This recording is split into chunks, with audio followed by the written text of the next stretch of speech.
Capítulo 17. La bendición del arrepentimiento. Otra demostración de poder inmenso.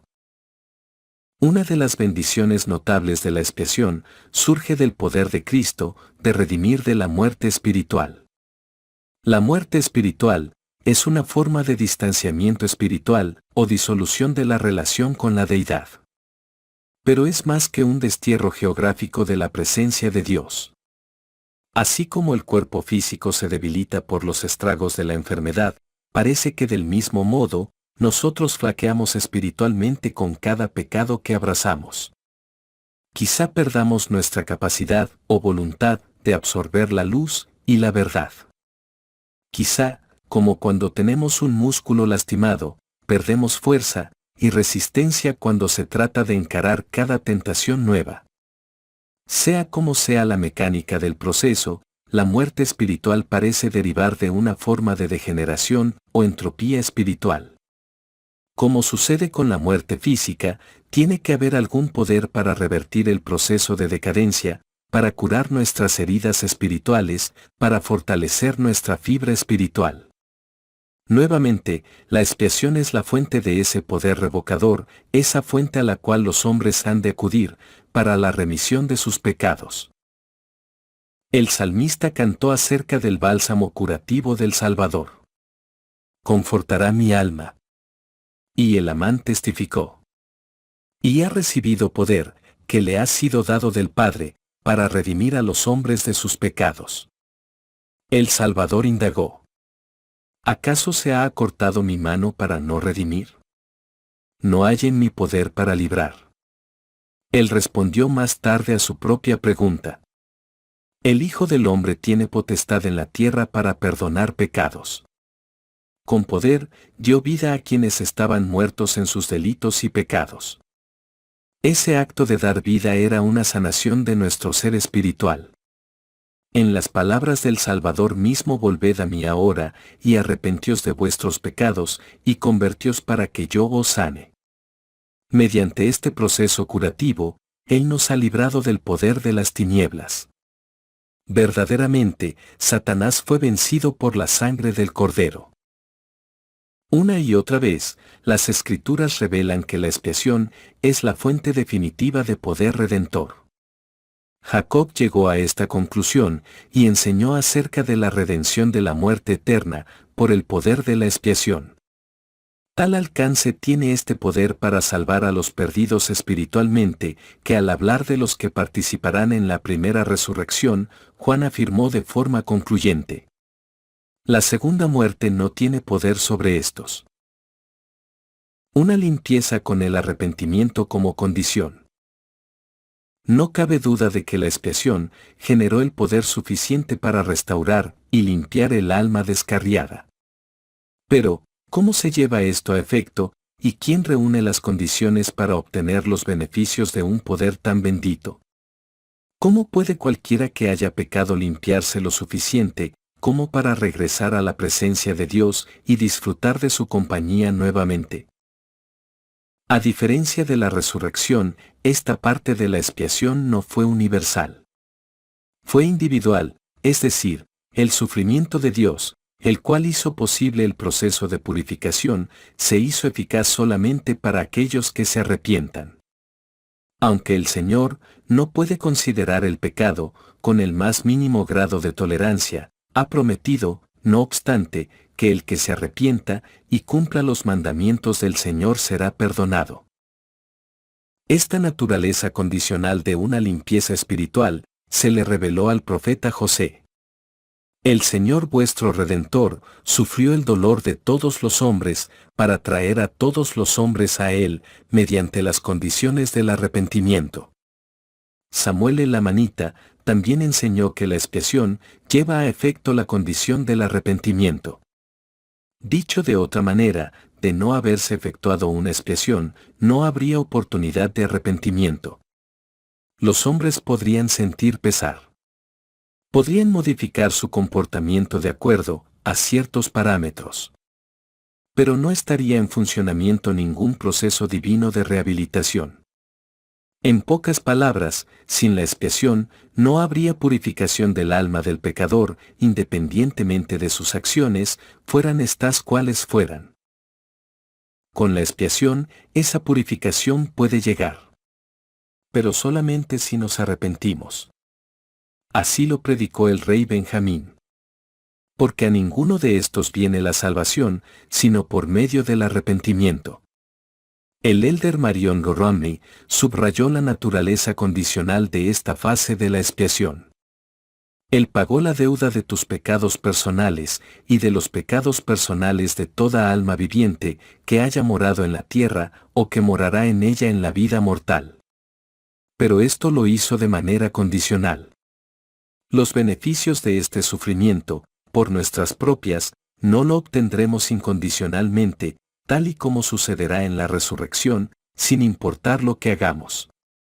Si participamos de las bendiciones de la expiación, en lo que a nuestras transgresiones individuales respecta, hemos de obedecer la ley. El presidente David O. McKay declaró: todo principio y ordenanza del Evangelio de Jesucristo es significativo e importante, pero no hay ninguno más esencial para la salvación de la familia humana que el principio operativo eternamente. El arrepentimiento. Sin él, nadie puede salvarse. Sin él, nadie puede progresar. Pero, ¿por qué? Porque es la llave que desbloquea el poder purificador de la expiación. Eso es exactamente lo que enseñó el Amán. Y Cristo ha recibido poder, que le ha sido dado del Padre, para redimir a los hombres de sus pecados, por motivo del arrepentimiento. El arrepentimiento no es un principio negativo. Muy al contrario, es positivo y glorioso. No fue obra de un Padre enojado y dominante, sino del Padre más amoroso de todos. No es para los malos únicamente, sino que también se aplica a todas las personas buenas y excelentes que quieren mejorar. Es para todas las personas que no hayan alcanzado la perfección todavía. Es el único camino que conduce a la paz mental, al perdón del pecado, y en última instancia, a la divinidad misma. ¿Qué es el arrepentimiento? ¿En qué consiste, entonces, el arrepentimiento genuino, y cómo se relaciona con la expiación? Es mucho más que un proceso de 5 o 7 etapas en virtud del cual avanzamos mecánicamente. Es más que la mera interrupción de la mala conducta, el paso del tiempo o la expresión del pesar. Ninguno de estos aspectos por sí solo constituye el arrepentimiento verdadero. Alma Hijo describió lo que es el arrepentimiento auténtico cuando se dirigió a los habitantes de Zarehemla. En su relato, narró la vida de su padre, Alma, quien había sido uno de los sacerdotes inicuos del rey Noé. Un día, el profeta Abinadí entró en escena. Algo en el mensaje de Abinadí penetró el corazón y el alma de su padre. Según Alma Hijo. Y según su fe, se realizó un potente cambio en su corazón. Alma, añadió a continuación: mi padre predicó la palabra a vuestros padres, y en sus corazones también se efectuó un potente cambio. Y entonces el sermón llegó a su punto culminante. Y ahora os pregunto, hermanos míos de la iglesia, ¿habéis recibido su imagen en vuestros rostros? Eso es el arrepentimiento genuino. Es un proceso de deshielo, ablandamiento y refinado que da lugar a un potente cambio del corazón. Se manifiesta en todos los que dan un paso adelante, con corazones quebrantados y espíritus contritos. Es una determinación férrea de reconciliación con Dios, cueste lo que cueste. Un cambio de esta naturaleza implica no tener más disposición a obrar mal, sino a hacer lo bueno continuamente. Un cambio así se produjo en la Mouni y sus siervos. Al despertar de su sopor espiritual, todos declararon al pueblo la misma cosa: que había habido un cambio en sus corazones y que ya no tenían más deseos de hacer lo malo. ¿Y qué decir de los que no viven este cambio, pero obtienen una recomendación para el templo de todas maneras? ¿Qué sucede con aquellos que han cometido pecados graves y evitan la amonestación o las medidas disciplinarias, o un tercero en circunstancias similares ha llevado su cruz? El presidente Harold Billy abordó directamente esta cuestión con estas palabras: no hay pecadores de éxito. Hace años, un padre compartió conmigo algunas inquietudes que albergaba con respecto a su hija adolescente. Ella les había comunicado sus planes. Quería vivir la gran vida por una temporada, practicar sexo activamente y poner sus asuntos en orden 3 meses antes de contraer matrimonio y obtener una recomendación para el templo. Este padre estaba enormemente decepcionado, y con razón. Cabría plantear una pregunta muy apropiada. ¿Es este un ejemplo de un corazón quebrantado y un espíritu contrito, de una firme decisión de reconciliarse con Dios a cualquier precio? ¿Acaso creía de verdad esa joven que un obispo, o un presidente de estaca firmaría una recomendación, para una persona con una actitud semejante? Incluso si lo hiciesen, no sería una bendición para ella. Su actitud reflejaba la mentalidad de los fariseos y los saduceos, cuya concepción de la ley judaica era una larga lista de reglas mecánicas. Un máximo de pasos, un tiempo determinado. Se había convertido en una cuestión de forma, y no de sustancia. Ezequiel nos dio la clave de la verdad. Echad de vosotros todas vuestras transgresiones, que habéis cometido, haceos un corazón nuevo y un espíritu nuevo. Los nefitas obtuvieron finalmente la santificación que viene de entregar el corazón a Dios.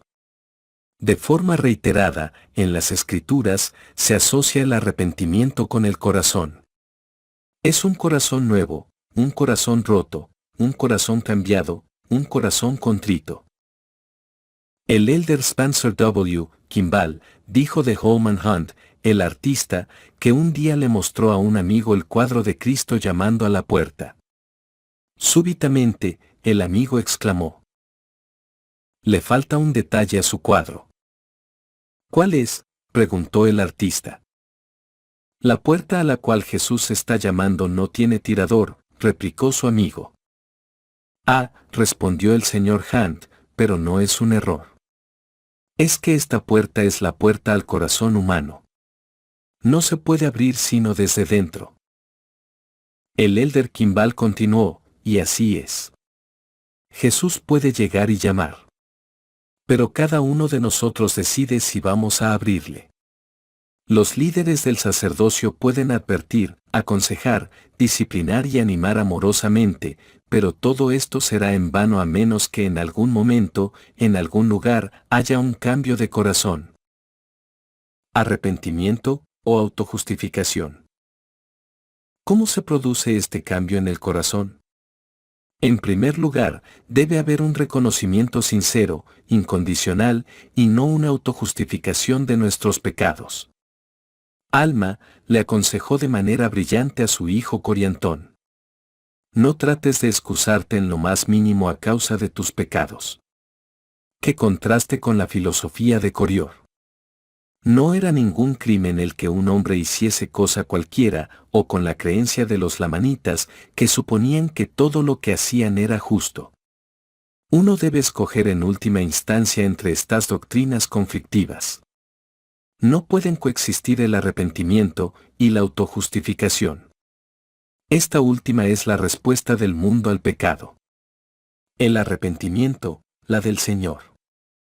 Son dos caminos divergentes con destinos opuestos. Robert Frost nos cuenta de su llegada a una bifurcación en el camino que recorría. Se planteó qué camino debía seguir y entonces escribió cuál fue su opción. Lo diré con un suspiro. En algún lugar, de aquí a una eternidad, dos caminos se bifurcaban en la espesura, y yo seguí el menos transitado, y eso ha marcado por completo la diferencia. Cada vez que pecamos nos encontramos en una encrucijada espiritual. Podemos intentar justificar el pecado racionalmente, o arrepentimos de él. El camino no elegido marcará toda la diferencia. En tiempos del Libro de Mormón, existía un estrecho paralelismo entre las leyes morales y las leyes civiles. Hoy en día no se da tal coincidencia. La ley civil no castiga muchos delitos morales, como el adulterio o el aborto. Oímos las excusas que se ofrecen para dichos pecados como el libre albedrío, o todo el mundo lo hace, o nadie se va a enterar. Sin embargo, no hay defensa, ni excusa adecuada, ni coartada posible para la violación de las leyes de Dios. Así se lo confirmó el Señor a José Smith. No hay justificación para tus transgresiones. Cuando lo reconocemos honradamente, estamos en el camino que conduce al arrepentimiento. La principal barrera que nos separa del arrepentimiento es siempre el yo. Thomas Carlyle lo expresó de esta manera. El mayor de los defectos es no ser consciente de tenerlos. Esta es la advertencia que Alma estaba procurando transmitirle a su hijo rebelde, Coriantón. Reconoce tus faltas y la maldad que hayas cometido. Por el contrario, aquellos que optan por una vida de negación, que eligen una actitud defensiva frente a la ley de Dios, descubrirán la cruda verdad. Vuestros pecados han ascendido hasta mí, y no son perdonados, porque procuráis aconsejaros justificaros, de acuerdo con vuestras propias maneras. La autojustificación es la droga intelectual, que anestesia el aguijón de la conciencia. Mormón fue testigo de esta sobredosis letal cuando su pueblo se encontró sin principios y han perdido toda sensibilidad. Nefi vio las señales de peligro en las vidas de Lamán y Lemuel cuando afirmó: Dios os ha hablado con una voz apacible y delicada, pero habíais dejado de sentir. Comparemos estas palabras con el lamento posterior del propio Nefi: oh, miserable hombre que soy. Mi corazón gime a causa de mis pecados, no obstante, sé en quién he confiado. Cuesta imaginar estas palabras en boca de un profeta de Dios. La vida de Nefi era ejemplo de devoción y obediencia. Sin embargo, era muy consciente de la distancia que aún restaba por recorrer antes de alcanzar la perfección. Cuanto mayor es la espiritualidad del hombre, más sensible se vuelve a sus imperfecciones. Cuanto más se mejora, más cuenta se da uno de lo malo que fue. Puesto que todos nosotros, como Nefi, hemos pecado, de lo que se trata no es solamente de si hemos hecho algo malo. La cuestión es si, habiendo hecho algo malo, estamos ahora dispuestos a arrepentirnos. Yondan se refirió a la eficacia del arrepentimiento. Enséñame a arrepentirme. Pues tan valioso es como ver sellado mi perdón, con tu sangre la de Cristo. La finalidad de esta vida terrenal es servir de estado de probación, para comprobar si nos arrepentimos y seguimos a Cristo. El Señor le fijó al hombre los días de su probación. De hecho, el Señor dispuso que la descendencia de Adán no muriese, en cuanto a la muerte temporal, hasta que yo, Dios el Señor, enviara ángeles para declararles el arrepentimiento y la redención. Ley enseñó esto mismo con claridad. Los días de los hijos de los hombres fueron prolongados, para que se arrepintiesen mientras se hallaran en la carne. Igualmente, Alma enseñó que si no hubiera existido un tiempo para arrepentirse, habría sido vana la palabra de Dios y se habría frustrado el gran plan de salvación.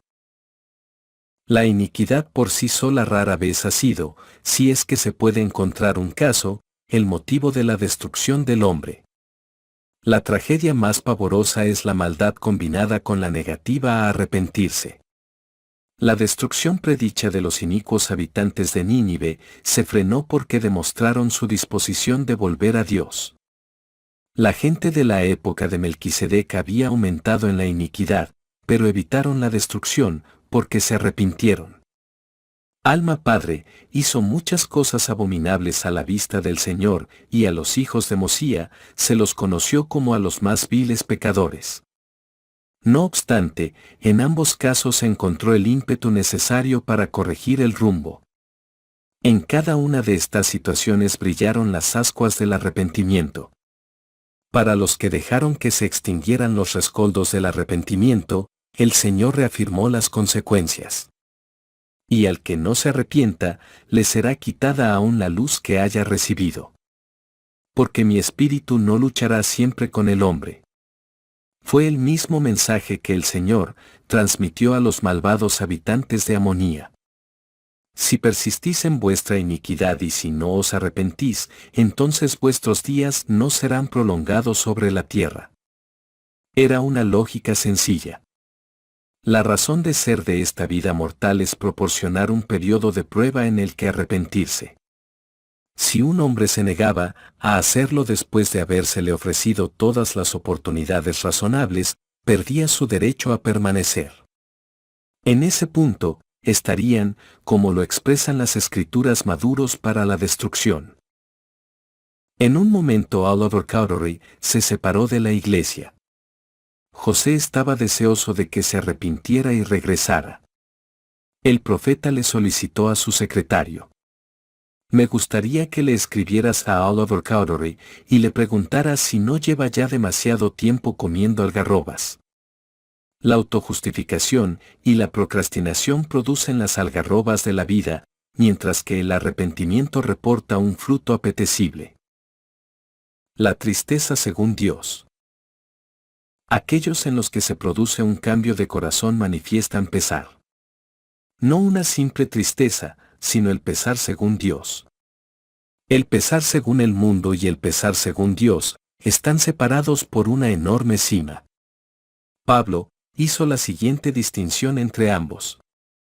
Ahora me regocijo, no porque hayáis sido contristados, sino porque fuisteis contristados para arrepentimiento, porque habéis sido contristados según Dios, porque la tristeza que es según Dios produce arrepentimiento para salvación. No todos los pesares son idénticos. Existe el pesar mundano, un reconocimiento intelectual del error cometido. Es el pesar del delincuente sorprendido en su delito. Es el pesar de la joven inmoral cuando descubre que está embarazada. Es el pesar del pecador al ver que sus malvados designios no se han hecho realidad. El profeta mormón fue testigo de esta clase de tristeza. Era el general de los ejércitos nefitas. Debido a su maldad, muchos habían perecido en el campo de batalla. Su corazón se regocijó súbitamente cuando vio sus lamentos y su duelo ante el Señor. Pero las Escrituras añaden acto seguido: pero he aquí, fue en vano este gozo mío, porque su aflicción no era para arrepentimiento, sino que era más bien el pesar de los condenados, porque el Señor no siempre iba a permitirles que hallasen felicidad en el pecado. En sentido contrario, Alma le rogó a su hijo: deja que te preocupen tus pecados, con esa zozobra que te conducirá al arrepentimiento. El pesar según Dios tiene una calidad infinitamente trascendental. No hay necesidad de presiones externas. La transformación se origina en el interior. Puede que se derramen las lágrimas. Habrá un dolor que desgarrará el alma. A veces será un sufrimiento casi insoportable. Puede que nos haga humillarnos hasta el polvo. Incluso los justos, de cuando en cuando, podrán exclamar: «Oh, miserable hombre que soy». Los hijos de Mosía conocían el proceso. Padecieron mucha angustia de alma, sufriendo mucho, y temiendo ser rechazados para siempre. Alma admitió que su pasado de hombre pecador le ocasionó angustioso arrepentimiento. Habrá reservas de compasión nuevas para los que todavía pueden haber sufrido. Quizá haya una vergüenza irresistible, y finalmente, y siempre, un deseo de someterse a lo que sea necesario, una disculpa, la confesión, las medidas disciplinarias o cualquier otra exigencia divina, a fin de reconciliarse con Dios. Habrá una ausencia de excusas, de coartadas, de asignación de culpas a terceros. Habrá una aceptación completa de la responsabilidad por nuestras actitudes y acciones, así como una resolución inquebrantable de volver a restablecer los lazos con Dios. En resumidas cuentas, el arrepentimiento nos lleva a un momento de total integridad intelectual, emocional y espiritual, a poder decir que hemos hecho nuestro por completo el consejo de Polonio. Sé fiel ti mismo. El Señor enseñó que, si no nos arrepentimos, tendremos que sufrir como Él sufrió. Ello no quiere decir, empero, que no habrá ningún sufrimiento si nos arrepentimos. De hecho, el presidente Kimball enseñó que el sufrimiento propio es una parte importantísima del arrepentimiento. Una persona no ha empezado a arrepentirse hasta que ha sufrido intensamente por sus pecados. A lo que el presidente Kimball agregó: si una persona no ha sufrido, no se ha arrepentido, tiene que pasar por un cambio en su ser que conlleve sufrimiento, y entonces el perdón es una posibilidad. Este sufrimiento, por intenso que sea, es sustancialmente menor para el alma del penitente que para el que rehúsa arrepentirse. El Salvador se queda parte de la carga de los que se arrepienten de este modo. Este principio lo ilustra un relato que B. H. Roberts gustaba de compartir con los santos. Se dice de Lord Byron, que cuando era un muchacho en la escuela, un compañero suyo se granjeó el desagrado de un acosador cruel y despótico, quien le pegaba despiadadamente. Por casualidad, Byron estuvo presente, pero siendo consciente de la inutilidad de recurrir a una pelea con el acosador, intervino y le preguntó cuánto tiempo tenía pensado seguir pegando a su amigo. ¿Y a ti qué te importa?, preguntó el bravucón. Porque, replicó el joven Byron, con lágrimas en los ojos, yo aguantaré el resto de la paliza, si le dejas marchar. El Salvador aguanta lo que queda de la paliza por aquellos que someten sus voluntades a la suya. Isaías profetizó que Él sería herido fue por nuestras transgresiones, y prometió entonces que por sus heridas fuimos nosotros sanados. Una sanación de esta naturaleza es el fruto de las raíces medicinales de Getsemaní. El elder Don J. Featherstone cuenta la historia de un joven que se sentó con él para una entrevista misional. El elder Featherstone le preguntó al joven con respecto a sus transgresiones. Con altivez, el joven replicó: no hay nada que no haya hecho. El elder Featherstone solicitó más información acerca de los pormenores. Castidad, drogas, etc. Nuevamente, la respuesta fue: se lo acabo de decir. Lo he hecho todo. El elder Featherstone preguntó: ¿y qué le hace creer que va a poder ir a la misión? Me he arrepentido, fue la respuesta. No he hecho nada de esto durante un año. El elder Featherstone miró al joven que se sentaba frente a él, al otro lado del escritorio. 20 años de edad, sarcástico, altanero, con una actitud muy alejada de lo que es el arrepentimiento sincero. Querido amigo, dijo, siento decírselo, pero no va a ir a la misión. No tendrían que haberle ordenado elder, y en realidad deberían haberle juzgado, para excomulgarle de la iglesia. Sus actos constituyen una serie de transgresiones monumentales. Usted no se ha arrepentido. Solamente se ha limitado a dejar de hacer ciertas cosas. Algún día, cuando haya ido a Getsemaní y haya regresado de allí, entenderá lo que es el arrepentimiento. En ese momento, el joven rompió a llorar. Aquello se prolongó unos 5 minutos. No se pronunció palabra alguna, solo hubo silencio. Entonces, el joven salió del despacho del elder Featherstone. Habían transcurrido cerca de 6 meses cuando el elder Featherstone se encontraba discursando ante un grupo de instituto en Arizona. Al término de la reunión, vio cómo ese mismo joven se dirigía hacia él desde el auditorio, y las circunstancias de su entrevista meses atrás pasaron por su mente en rápida sucesión. El elder Featherstone se inclinó desde el estrado para estrechar la mano del joven. Cuando el joven miró hacia arriba, el elder Featherstone pudo ver que algo maravilloso le había sucedido. Las lágrimas surcaron las mejillas del joven y un brillo casi sagrado emanaba de su rostro. «¿Ha estado allí, verdad?», fue la pregunta del elder Featherstone. Pese a las lágrimas el joven respondió: «Sí, obispo Featherstone, he estado en Getsemaní y ya he regresado». «Lo sé», replicó el elder Featherstone. Se percibe en su rostro. Ahora creo que el Señor le ha perdonado. El pesar según Dios implica unirse al Salvador en la tristeza de Getsemaní. Es un pesar que engendra un corazón y un espíritu nuevos. Una renuncia absoluta. Pero el arrepentimiento exige más que pesar. El verdadero arrepentimiento implica un abandono absoluto. Dante habló de un alma que fingió el arrepentimiento y cuyas promesas se veían desmentidas por los hechos. Creyendo que las promesas solemnes lo salvarían, alegó ser merecedor de una corona celestial. Justo antes de producirse la ascensión que él esperaba, no obstante, un querubín negro apareció en escena. La trágica figura de Dante, ahora en el infierno, recuerda el encuentro y las palabras condenatorias del intruso infernal. «No te lo lleves, que me harás entuerto. Bajar debe a mi centro maldecido, no hay perdón sin final arrepentimiento, arrepentirse y reincidir no es dado, contradicción no admite el argumento. Pobre de mí, cuál me sentía penado, cuando al asirme, dijo, ciertamente, que tan lógico fuera no has pensado».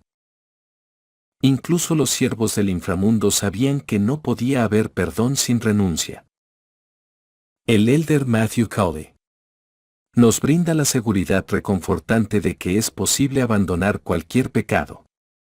No hay ninguna persona en la tierra que no sea superior a sus pecados, más grande que sus debilidades y sus faltas. Esa es la verdad. A menudo se repite la pregunta: ¿durante cuánto tiempo he de renunciar? ¿Cuánto tiempo ha de pasar antes de volver a ser miembro de la iglesia nuevamente o poder rebautizarme? Y la respuesta es invariablemente la misma. Cuando se produzca un potente cambio en el corazón y una mente nueva haga de la voluntad del Señor el centro de nuestra vida, a pesar de nuestros deseos fervientes. Cuando poseamos una determinación a toda prueba, para dejar atrás nuestros caminos pasados. Hay una vara de medir, pero es cuestión de actitud y no de tiempo. Björn Borg, considerado uno de los mejores tenistas de su época, fue, según la revista Time, imperturbable en la pista, competidor cortés que rara vez discutía las decisiones del juez de línea, hacía aspavientos, lanzaba las raquetas o golpeaba las pelotas, presa de la rabia. Y Seborg le llamaban. El artículo prosigue. Controla sus emociones de tal manera que si llega a fruncir el ceño en la pista, tanto sus fans como los demás jugadores se quedan boquiabiertos. Pero no siempre fue así. Time revela una faceta oscura del jugador antes de que se produjera un cambio extraordinario en él. Cuando contaba 11 años de edad, el joven Björn juraba como un carretero, arrojaba la raqueta, intimidaba a los jueces, y renegaba en cada jugada dudosa. Estaba loco, era un demente en la cancha. Era terrible. Entonces el club al que pertenecía me expulsó durante 5 meses, y mi madre tomó mi raqueta y la guardó bajo llave en el armario. 5 meses, tuvo mi raqueta guardada con llave. Después de aquello, jamás volví a abrir la boca en la pista de tenis. Desde que regresé al término de ese periodo de expulsión, pasara lo que pasara, me he portado como es debido en la cancha. Cuando tenemos la determinación de abstenernos de una conducta determinada, sin importar lo que suceda, el arrepentimiento está en marcha. Hemos renunciado al pecado cuando hemos dominado el hábito en cualquier circunstancia que se ponga en nuestro camino. No se trata del paso del tiempo, lo esencial es un cambio de corazón. Restitución. El arrepentimiento exigió una restitución completa en el espíritu de Zaqueo, quien dijo: Si en algo he defraudado a alguno, se lo devolveré cuadruplicado. Cuando el elder Spencer W. Kimball recibió el llamamiento al apostolado, irradiaba este mismo espíritu. ¿Qué ocurre con la gente que puede haber ofendido? ¿Sentirían rancor hacia él? Visitó a todos y cada uno de los hombres con los que había mantenido relaciones empresariales para explicarle la situación.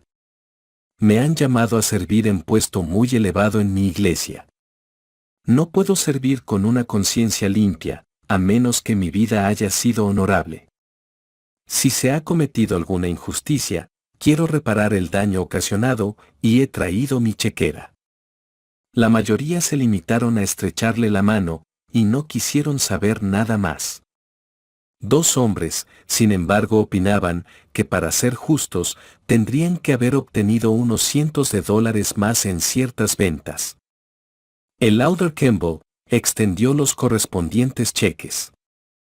La restitución puede adoptar diversas formas. Puede consistir en la devolución de sumas de dinero, una disculpa, oraciones ofrecidas a favor de la parte perjudicada, la compensación de años de servicios perdidos redoblando nuestros esfuerzos, o corrigiendo las actitudes negativas con palabras y actos positivos. El espíritu de arrepentimiento demanda una restitución de todo lo que sea posible y esté en nuestra mano. El pueblo de Antinefilei comprendía este principio. Antes de escuchar el Evangelio, en su estado oscurantista habían cometido numerosos asesinatos y transgresiones contra los nefitas. En un intento sincero de restitución, el penitente rey de los lamanitas le hizo un ofrecimiento a Amón. Seremos esclavos de los nefitas hasta compensarlos por los muchos asesinatos y pecados que hemos cometido en contra de ellos. Este rey humilde sabía que su pueblo no podía devolver a la vida a los nefitas que habían matado, pero ardía en su corazón un deseo de hacer todo lo posible para reparar los males cometidos. El rey y su pueblo servirían a los que habían agraviado y, de ser necesario, serían incluso sus esclavos. Este era el espíritu de la restitución. Este era el espíritu que ardía en los corazones de los hijos arrepentidos de Mosía, quienes salieron por el país esforzándose celosamente por reparar todos los daños que habían causado a la iglesia. La confesión. El arrepentimiento verdadero, sin embargo, es un capataz severo. Exige mucho más de lo antedicho. Moisés enseñó: y será que cuando peque en alguna de estas cosas, confesará aquello en que pecó. David prometió: declararé mi iniquidad. Los que buscaban el bautismo de manos de Juan acudían a él confesando sus pecados. Y el Señor le declaró al profeta José: otra vez te mando que te arrepientas y que confieses tus pecados. Más tarde aconsejó: por esto podréis saber si un hombre se arrepiente de sus pecados. He aquí, los confesará y los abandonará. Samuel Taylor Coleridge, a través de las palabras del marino de la antigüedad, transmite un conocimiento perfecto de las punzadas que causan los secretos sin divulgar. En el acto, mi mente se estremeció con penosa agonía, forzado así a comenzar mi relato, y entonces me dejó libre. Desde entonces, a una hora incierta, esa agonía regresa, y hasta que finalice mi espantoso relato, en mi pecho arderá este corazón. Afortunadamente para el que se arrepiente de corazón, y a diferencia de lo que ocurría en el caso del marino de la antigüedad, no es necesario que confiese sus pecados una y otra vez cuando se ha producido una confesión, honrada al correspondiente líder del sacerdocio. Sin embargo, hasta que se lleve a cabo dicha confesión, ¿cómo puede arder un corazón? El Señor ha dicho con claridad meridiana que el que encubre sus pecados no prosperará, pero el que los confiesa y los abandona alcanzará misericordia.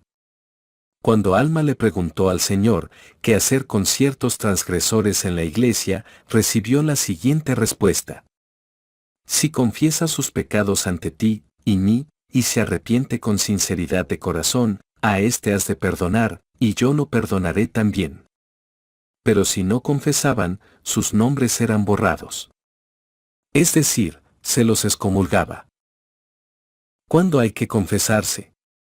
Cuando el pecado es de tal magnitud que puede dar lugar a un proceso disciplinario, o permanece en nuestras mentes y nos priva de la paz. David entendía este segundo supuesto tal, y como se puso de manifiesto cuando admitió mi pecado está siempre delante de mí. Si no confesamos en estos casos, nuestros horizontes espirituales quedan limitados. Es como estar rodeado de un muro circular e impenetrable. En tales circunstancias, tenemos cierta libertad de movimientos, pero estamos atrapados. Buscaremos en vano un resquicio por el que introducirnos a duras penas, una abertura por la que salir, un punto que podamos sortear. Pero no existen puntos que rodear, ni puertas ocultas, ni pasadizos secretos. Los años de servicio acumulado no eximen de una confesión. Los años de abstinencia no borran su necesidad. Una lucha en solitario ante el Señor no la sustituye. A la larga y de alguna manera, tendremos que ponernos frente a la pared, cara a cara, y trepar por ella. Eso es confesar. Cuando lo hacemos, nuestros horizontes espirituales se ensanchan. Oscar Wilde tenía presente esta verdad cuando narró la historia de Dorian Gray. Un día, Dorian vendió su alma a cambio de la promesa de la juventud eterna. Wilde describe el descenso a plomo de Dorian, desde su inocencia de juventud, hasta convertirse en un asesino despiadado. Finalmente, no queda nada de él salvo el semblante sórdido de un pobre desgraciado. Incluso en este estado de patente desazón moral, en la conciencia de Dorian titiló una postrera lumbre de esperanza. Con todo, era su deber confesar, sufrir el escarnio público y expiar ante la sociedad. Había un Dios que solicitaba de los hombres que contaran sus pecados tanto a la tierra como al cielo. Nada podría purificarle hasta que hubiera contado su propio pecado. Y de la misma manera, cuando sea necesario, no hay nada que nos aporte la limpieza deseada como deseamos, a menos que haya una confesión sincera a los que el Señor ha designado para ello en la tierra. ¿Con qué espíritu hacemos una confesión como esta? El Señor nos da la clave. Porque yo, el Señor, perdono los pecados y soy misericordioso, con aquellos que los confiesan con corazones humildes. Ese es el espíritu. No hay espacio para el fingimiento ni el engaño, ni para maquillar los hechos, ni para divulgar el 99% a la vez que se escamotea el 1% restante. Es una revelación de toda la verdad, y nada más que la verdad. El padre de la Mouni dio muestras de tener el espíritu adecuado. Abandonaré todos mis pecados para conocerte. La confesión y el arrepentimiento comportan el acto de desnudar el alma por completo, un sometimiento incondicional del yo. Fluye de manera voluntaria. No es el resultado de la presión ejercida por las circunstancias externas. Una de las almas condenadas de Dante descubrió por las malas que la confesión en el lecho de muerte nunca invocaría el proceso de purificación. Cuando hube entrado en los maduros años que la vela aferrar y atar el cable hacen al hombre, tristes desengaños, lo que antes me agradó, fue detestable. Y contrito y confeso, mi deseo de remisión llenara miserable. La resistencia a la confesión se da incluso entre los santos buenos. Pueden sentir vergüenza o bochorno. Quizá crean que la imagen que sus líderes del sacerdocio tienen de ellos se desmoronará cuando se destape el pecado. Hay que recordar que los obispos y demás líderes del sacerdocio son amigos que están deseando desesperadamente ayudarnos y aligerar nuestras cargas. Son humanos que han cometido errores, pero quieren mejorar. Cada uno es el padre de su grey. Con total sinceridad puedo afirmar que en calidad de líder del sacerdocio, jamás cambió mi concepto de un hombre o de una mujer que acudieron, voluntaria y humildemente, a confesarse. Al contrario, me regocijé al constatar que procuraban poner sus vidas en orden. En cada caso, creo que los lazos de hermandad se hicieron más fuertes, no se debilitaron. Cuando Mahatma Gandhi era un muchacho de 15 años de edad, le robó algo a su hermano. Este llevaba una pepita de oro macizo en el brazo. A Gandhi le resultó fácil separar un fragmento para quedárselo. Según él mismo, sintió tales remordimientos que tomó la firme decisión de nunca volver a robar. Tras saldar la deuda con su hermano, Gandhi cuenta que se decidió por confesárselo también a su padre, pero tenía miedo de hacerlo, no porque su padre fuera a golpearlo, sino por el dolor que la noticia podía ocasionarle. Finalmente, dijo: sentí que era un riesgo que había que correr. Que no habría purificación sin una franca confesión. Gandhi decidió confesarse por escrito. Y así lo hizo, confesando su culpa, prometiendo que jamás volvería a robar y pidiendo un castigo apropiado. Concluyó la nota solicitándole a su padre que no se mortificara por lo que él, Gandhi, había hecho. Por aquel entonces, el padre de Gandhi se encontraba enfermo y postrado en una cama que consistía únicamente en una tabla de madera.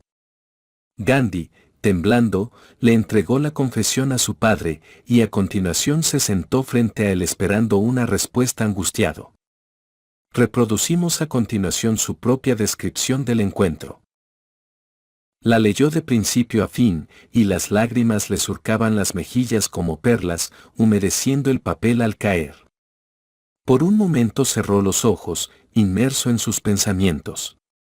Entonces rompió el papel. Podía ver la agonía que sentía mi padre.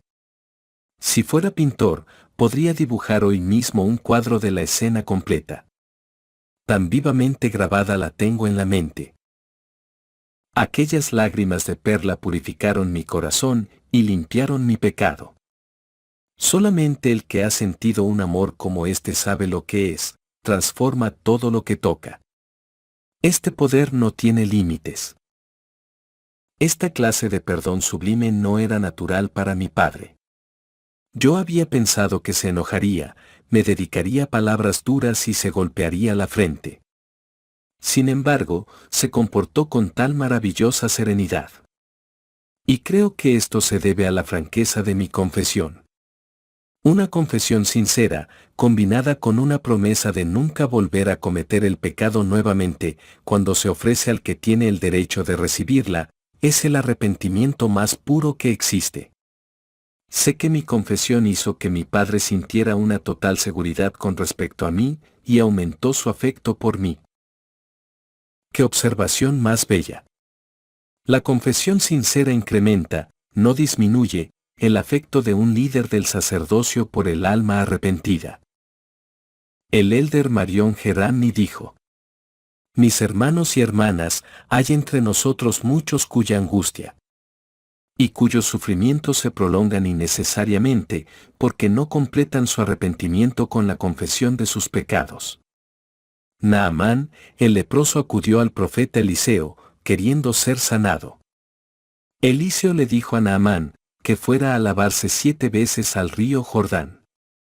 Cabe preguntarse qué habría sucedido si Naamán el sirio se hubiera sumergido 3 veces en las aguas del río Jordán para abandonar después la causa.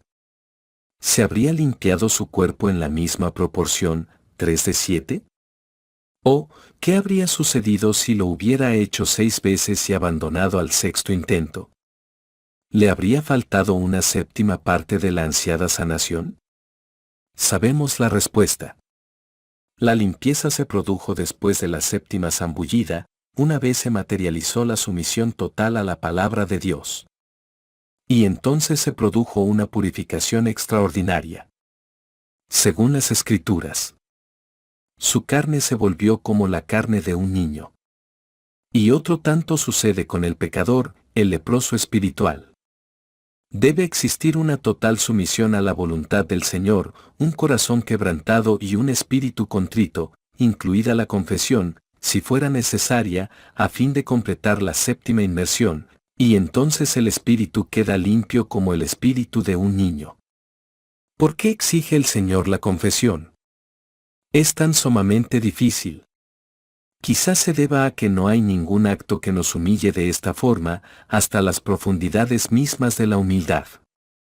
Hablando al respecto del proceso de arrepentimiento, Alma declaró: permite que esto te humille hasta el polvo. Pero, la promesa a los que lo hacen. Si confesamos nuestros pecados, Él es fiel y justo para perdonar nuestros pecados y limpiarnos de toda maldad.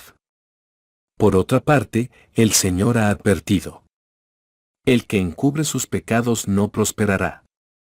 Lo que un hombre es en realidad siempre saldrá a la superficie. Cualquier disfraz, cualquier farsa, cualquier subterfugio, puede durar días, semanas, meses, o quizá años, pero a la larga la naturaleza real de un hombre se manifestará en sus palabras, la revelarán sus acciones, y se reflejará en su semblante. Es mucho mejor divulgar voluntariamente la verdadera naturaleza de uno, antes de que la descubran involuntariamente. La confesión es un medio de cerrar la brecha. Un poder purificador. Los frutos del arrepentimiento nos limpian. Isaías declaró: aunque vuestros pecados sean como la grana, como la nieve serán emblanquecidos. En el Israel antiguo, el día de la expiación simbolizaba las consecuencias del verdadero día de la expiación. En las Escrituras leemos: porque en este día se hará expiación por vosotros para limpiaros. Y seréis limpios de todos vuestros pecados delante de Jehová. Esto era posible únicamente por el día de redención futuro del Salvador. Mediante esa expiación, el Señor ha prometido que los vestidos de los justos serán hechos blancos, mediante la sangre del Cordero. David le imploró al Señor: lávame por completo de mi maldad, y límpiame de mi pecado. Entonces describió el milagro: purifícame, y seré limpio, lávame, y seré más blanco que la nieve. No existe un penitente de color crema o con lunares. De las aguas del bautismo no emerge ninguna marca negra. Ninguna mancha sobrevive a los rigores del arrepentimiento. El alma penitente se vuelve blanca como la nieve. Para un santo así, será como si el acto pecaminoso nunca se hubiera cometido. Ese es el milagro del arrepentimiento. Como dijera el elder Matthew Cowley: creo que cuando nos arrepentimos, se produce algún borrado allí arriba para que cuando lleguemos allí seamos juzgados tal y como somos, por lo que somos y quizá no por lo que fuimos una vez. Y añadió: eso lo que me gusta de todo esto. El borrado. Pero para los impenitentes no habrá tal borrado. El Señor advirtió: he aquí, mi sangre no los limpiará si no me escuchan. El Señor ama a sus hijos y anhela perdonar a todos y cada uno de ellos. Si tan solo se arrepienten, Él será amplio en perdonar. Pedro explicó que el Señor no quiere que ninguno perezca, sino que todos lleguen al arrepentimiento. Incluso Acab, el monarca réprobo de Israel, tuvo un instante transitorio de arrepentimiento, que recibió su galardón por parte del Señor. Pues por cuanto se ha humillado delante de mí, no traeré el mal en sus días. Es como si el Señor quisiera bendecirnos por cada intento, por insignificante y tímido que parezca, de poner nuestras vidas en sus manos. A los que se arrepienten de todo corazón, el Señor ha prometido: he aquí, quien se ha arrepentido de sus pecados es perdonado, y yo, el Señor, no los recuerdo más. Ezequiel nos tranquilizó a propósito de la misma verdad extraordinaria. No se le recordará ninguno de sus pecados que había cometido. Es un pensamiento glorioso. El Señor nos juzgará por aquello en lo que nos hayamos convertido, no por lo que fuimos. Si nos arrepentimos, Él juzgará al hombre nuevo, no al antiguo.